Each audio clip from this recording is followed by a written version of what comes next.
Welcome to Women Who Brand, a podcast that spotlights inspiring women in the creative industry. I'm Alejandra Salazar, founder and CEO of CROING, which is part of the 0.1% of creative agencies founded by a woman, and I'll be your host today. This podcast is part of an initiative of CROING to inspire women in the industry by sharing the journeys and insights of those who are leading the way. Women Who Brand are creative, strategic, and visionary forces in the world of marketing. They make an impact in both their role and the industry as a whole. Whether through campaign, storytelling, or experiences, they shape how people perceive, interact with, and remember a brand. In this episode, we talk with Sally Barton, the US Marketing Excellence Lead at Mondelēz International. Sally is such a warm and inspiring human being with tons of experience across so many brands we love. She moved from the UK to the US and recognizes how that gave her a completely different perspective on people, culture, and the importance of understanding them in every marketing campaign she works on. She said work is all about friendship, and if you know me at all, you know that part hit home. For her, competition isn't with others. Everyone's running their own race, and we can all celebrate each other's wins. In her role, she supports her marketing and creative teams to work happily, better, and more effectively. And just by listening to this podcast, I will say that you will get a dose of that same excellence. So don't miss it and join me in welcoming our next Woman Who Brands, Sally Barton. Hi, Sally. I'm so happy to have you here. Hi, I'm so happy to be here. For those who don't know her, Sally is the US Marketing Excellence Lead at Mondelēz International. She's been in the company for how long? 14 years? 14, yes. It's a long time in the CPG world. I want to share a little story about how we met. I was actually with my sister Angie, who is our VP of Sales and Marketing at CROING, who first met you at Brand Week last year, but you and I really connected a few weeks later in Advertising Week. I remember we had such a great conversation. You told me that you are originally from London and that you have been living here in the US for a while now. And after that, we met again and we talked about museums, art, marketing. So it was such a nice conversation. And to me, it was like, I need her in the podcast because I really want to make sure that your voice and your ideas are listened to because I know it will serve as a great inspiration. So thank you for being here. I really appreciate that. Okay, let's start. You've worked across so many categories, from dishwasher to detergents to skincare, chocolate, crackers, all that, in different markets as well. So I would like to know, what led you to pursue a career in marketing and how do you feel about your current role? So what led me into a career in marketing, I always really liked creative things. So I love to be creative. I was also seeing, the media as being an area I was really interested in. And then when I put those two things together, so the ability to be creative, but also to be in the world of communications, marketing was the thing that really came up. And, I was interested in advertising and in marketing, but then I really started to understand how in marketing, you are the owner of a product or, a process or a project in a way that, you really feel like those things that you're putting out into the world, you have that ownership of it. So, I could see my products on the shelf and show my friends and family, I did that. And so that was the thing for me that really drew me towards it, that feeling of, using the creativity and seeing the impact in the world. Love it. We all know marketing is changing fast and that you are often at the front of the conversations based on the brands that you work with. So what marketing trend excites you right now and why? It's going to be really obvious. I'm sorry to be another person that says AI. But for me,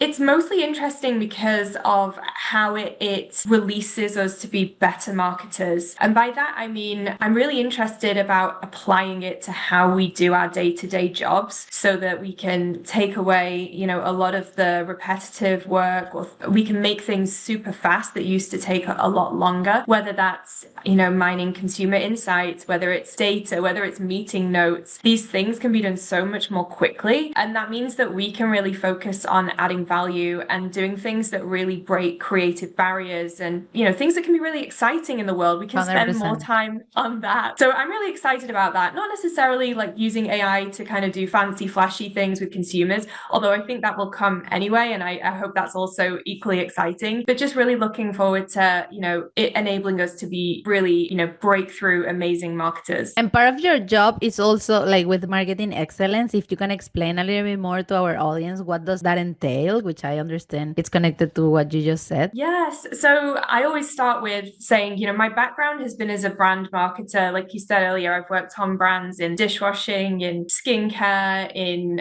consumer goods like food, chocolates, crackers, all the good stuff. So I've taken that background, and in this role, it's all about thinking, where do we want to be the marketers of the future? So how do I take all that I know about marketing and all that I know about where we want to be and our strategic goals and use that to enable our marketers to be the best marketers that we can be to win externally? So that means simply providing them with the processes, the tools, the skill set, and the inspiration to be amazing marketers. For me, it's a really nice combination of brands and people, and through our people, unleashing the power of our brands. Love that. When you told me the first time, I was like, this might be exciting because you're all the time pushing the boundaries of what can be possible and supporting your team, which might be exciting as well, right? Yeah, it's a really nice combination. And I really get a lot of energy and passion from seeing people thrive, as well as, seeing the growth from our brands. So it's a really nice combination. So I have another question, which I always ask to all my guests, and all the answers are super different all the time. So I'm curious about you. So when you are in front of an idea or you have an idea,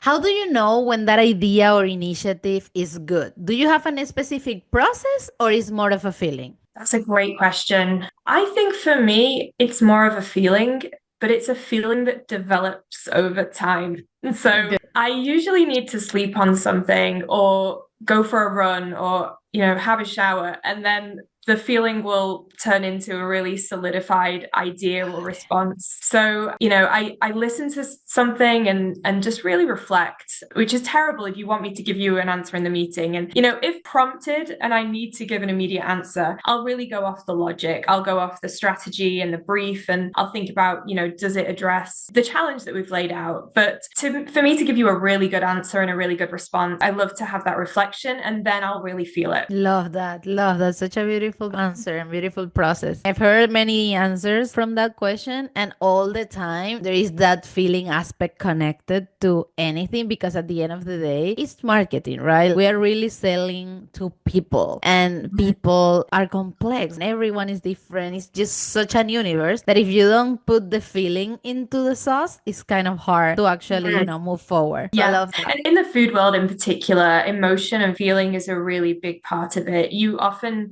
choose a chocolate bar or a cookie, not because of logic, but because of how you feel about that cookie. Wow. Yeah. No, I couldn't agree more. So I know that now you are in a role where I would guess that your ideas and your voice is heard. But I'm wondering, at the beginning, when you started your career, how was it? How do you make sure that your voice and your creative ideas are heard? I think I was lucky in that I was in a culture where it was really encouraged that the most junior person in the team would be the first person to give feedback or their ideas. And I hope that happens a lot. I've seen, it happen in various places. And so the first thing I would say is really try to put yourself in a culture, try to, be in a work environment that listens, that accepts, and, that will listen to your ideas. It's not always easy to do that, especially if it's your first role and you're trying, you're learning as you go. But as you kind of progress through your career, that should be one of the things you look for in a culture, being somewhere where you are heard and valued. 100%. Love that. Now let's do the question that is more personal. It's like branding personal. So if you were a brand yourself, what would be your personal slogan and your brand colors?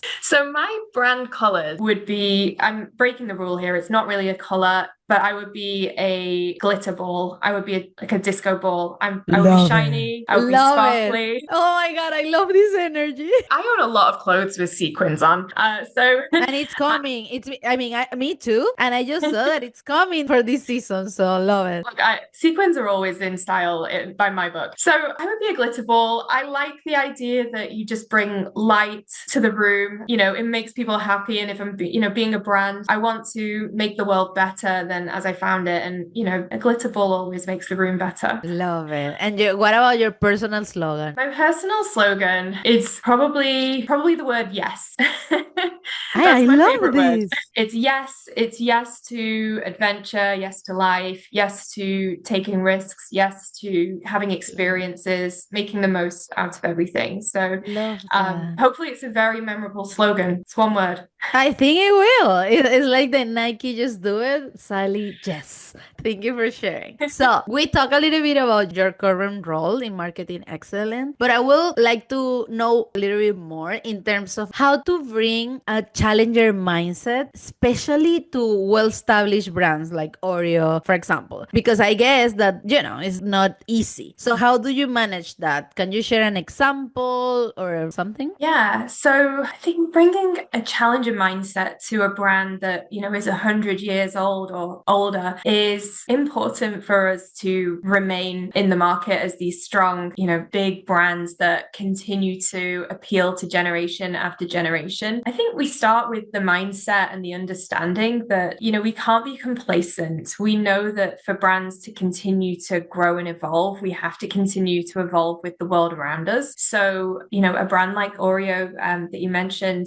Gen Z are going to be a huge audience for this brand, and we can't do what we've always done to continue to grow. We have to think outside of the box and challenge ourselves to meet them in new ways and to meet new generations. So that's, really understanding the consumer stays at the heart of it for all of our brands. And that's what I said about being complacent. One thing for me when I moved to the US, it was a really great kind of mindset to have. I knew that I didn't know a lot of things, so I really had to listen. I really had to learn. And for us, that's central to everything we do, understanding the consumer, listening, learning, and responding to that and showing up how they need us, how they want us. So for me, that's really the core of having that challenger mindset. I love that example because in my case, I told you I've been living in 7 countries already. And to me, Right. every time I move to another country, I try to be as humble as possible because it's really listening, really trying to understand their culture. It's not me imposing, it's me learning. And that trained my brain somehow without even noticing to actually listen first, avoid assumptions. And in the agency, when we come with an idea, it's never because we think this for the brand. It's always we saw this, people is saying this, we feel people X. It's all around people, and it's the only way because at the end of the day, the decision maker, the moment when they take the cookie in your case and bought it, that is, it's a human connection. And if you don't have it in marketing, then it's weird. Right. You really need to infuse that humanity and that connection to our consumers into everything we do, because otherwise you find that brands talk to themselves. They're not serving the consumer. And so it's really important to listen and to have that deep understanding. I couldn't agree more. And yes, I'm not saying that people need to travel and live in other countries, but it's like learning another language. It really opens your perception on other cultures. And I feel that's an exercise that stays forever in your brain and then you can keep using it. Yeah.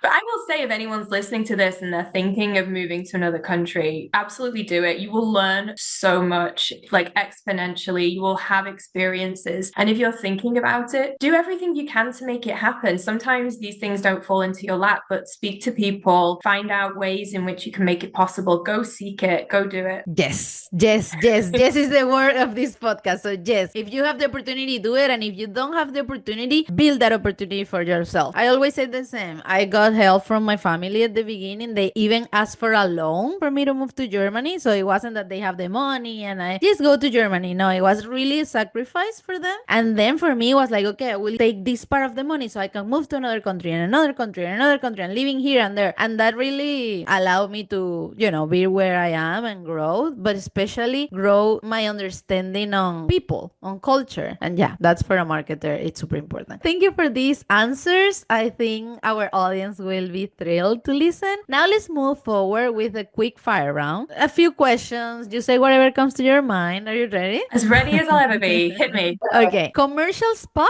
or social media? Social media. Communication in the US, in Spanish, English, or both? Both. Who creates the company? The people or the team? The team. Influencer collab or community content? Influencer collab. And last one, favorite cookie? It's gonna be a mint Oreo. Love it, love it. That was it. So last but not least, what does it mean to you to be a woman who brands? And what advice would you give to a woman in the creative industry? For me, to be a woman who brands, well, firstly, I'm incredibly honored to be in this company here, but also in the company of many women who brand. And it feels like, I have been supported by people I've worked with throughout to get to where I am. And I think that's very important to know that people will always remember the things that you do for them and they'll be there for you in return. And I think building that community and building that support and empowering people that you work with is such a great gift. And so for me, it means to be part of a community that has really uplifted, supported, and all in the,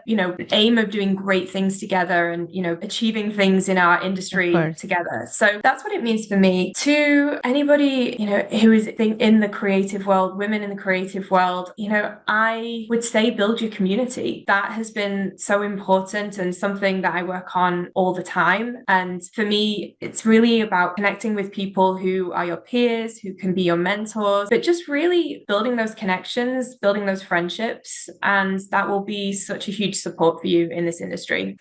You said the word friendship, and even though those were my last two questions, I want to ask you one more, because we hear a lot about friendship in the workplace. For example, in my case, another entrepreneurs, they were like, well, but you are building your company. Your employees are not your friends. And sometimes also in the workplace, it's like you have this friendship, but also competition aspect and stuff. To me, it's all about collaboration over competition. And to me, friendship is about being able to have fun, do whatever, but also be frontal. So how is for you when you say friendship? What type of friendship? How do you manage that friendship and at the same time stay professional? How is that for you? It's a great question. I think in my early days in my career, I was maybe even afraid to be friends because I thought, I have to keep it professional, but that is no fun whatsoever. And the more that you work together with people, you will build deep alliances and trust and collaboration. And the trust is a big part of it. The trust to really be yourself with people, and build those friendships. So for me, that was central to it. Just having trust, having fun is really key. And, that builds outside of the workplace as well. So it allows you to have a shorthand with people to just tell it how it is. And I think that allows for better collaboration as well. And one thing I'll say about competition, I'm a runner and I am never trying to race other people because look, we're all different. They may have done, like cross country at school. I didn't do that.